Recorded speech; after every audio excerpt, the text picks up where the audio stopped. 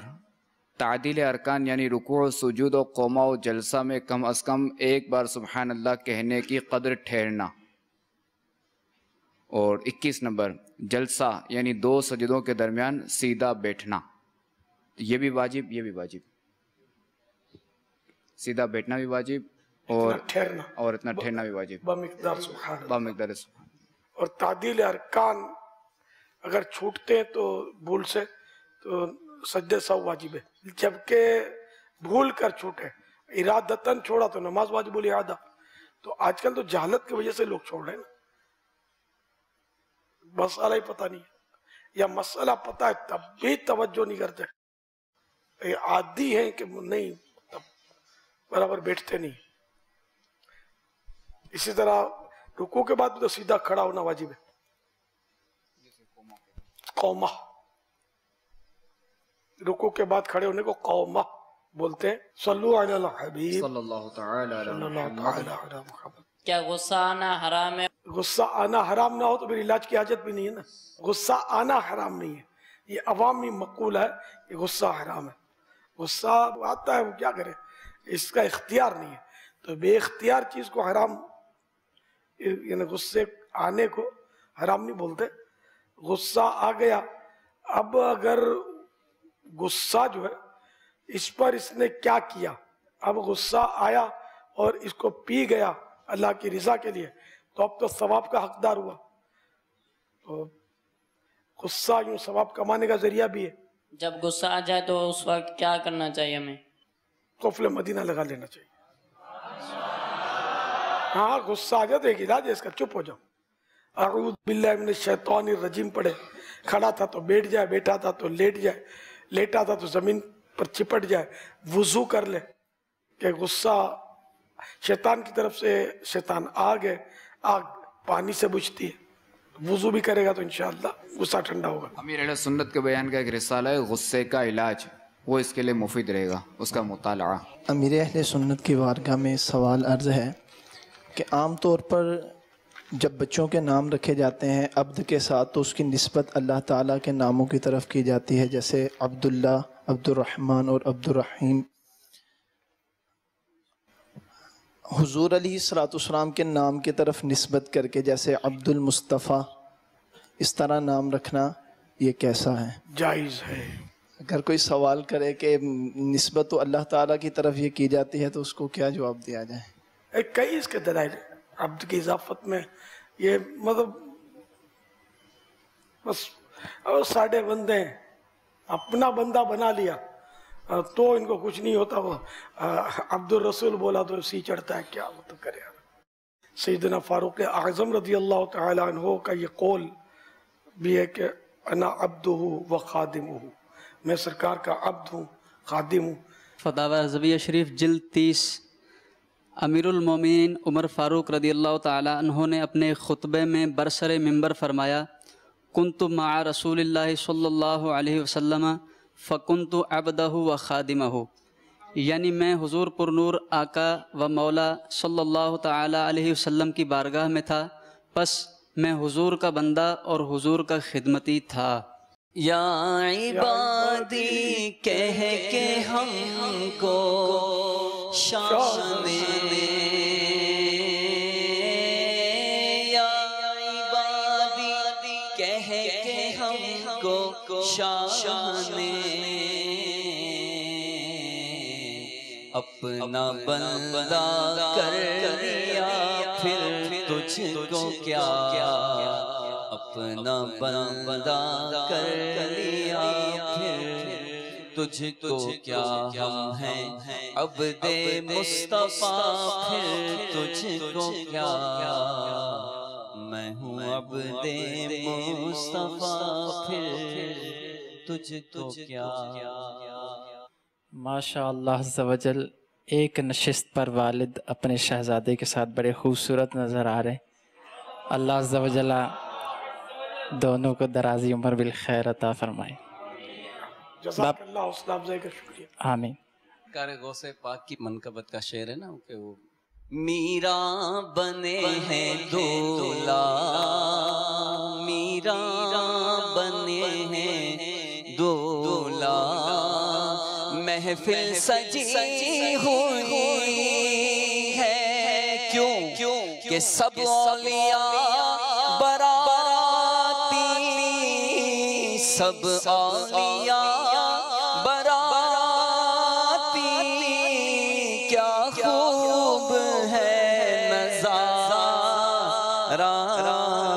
سرکار غوث اعظم نظر کرم خدا را۔ اب یہ حکایت ہوگی کوئی کسی نے ایسا خواب دیکھا ہو، یا پھر یہ کہ مطلقاً ہو کہ جو بھی اولیاء کرام ہیں یہ ان کے ماتحت ہیں، یہ مراد ہو۔ جس سے وہ مولانا حسن خان کا بھی تو شعر ہے صبح شب ولادت میں، دولہا بناؤ دولہا صبح شب ولادت، تو دولہا خالی کو شادی میں تھوڑی بنتا ہے، جنت کا دولہا تو پیارے آقا تو بھی پیدا ہی ہوئے ہیں تو ہیں ہی دولہا۔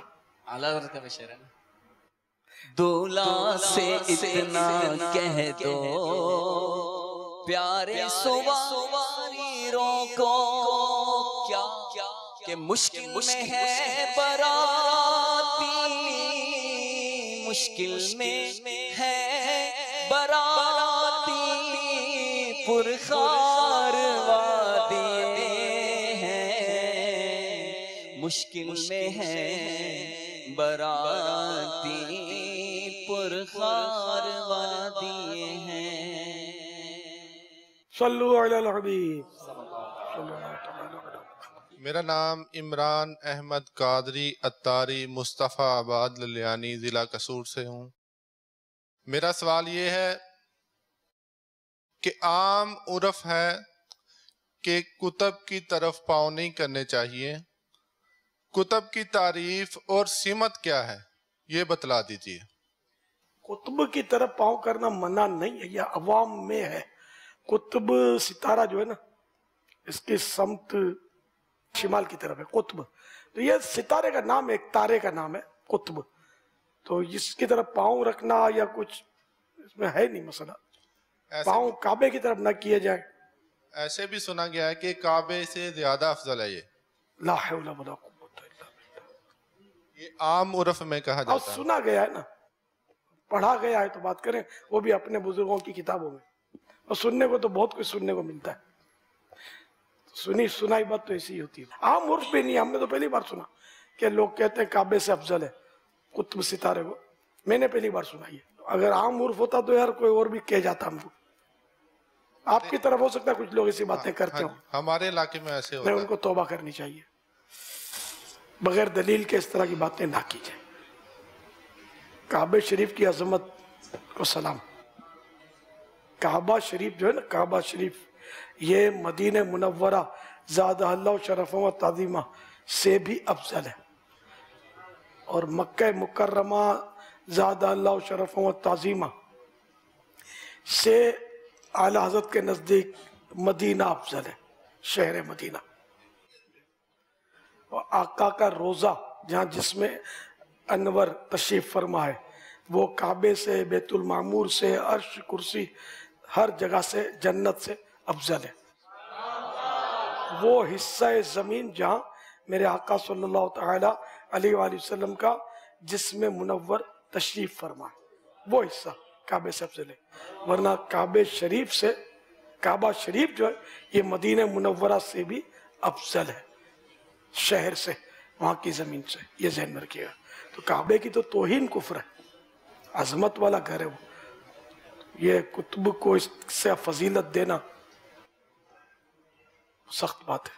اللہ تعالیٰ توبہ کی توفیق نصیب فرمائے۔ باپا جانی کی بارگاہ میں عرض ہے کہ حضور یہ ارشاد فرما دیجئے کہ اگر کوئی چیز میں کسی کو سیل کر رہا ہوں، نقد میں اگر میں 10 روپے کی دوں اور اگر ادھار میں اس کو میں 15 روپے کی دوں تو یہ 5 روپے میرے لیے لینا کیسے؟ جائز۔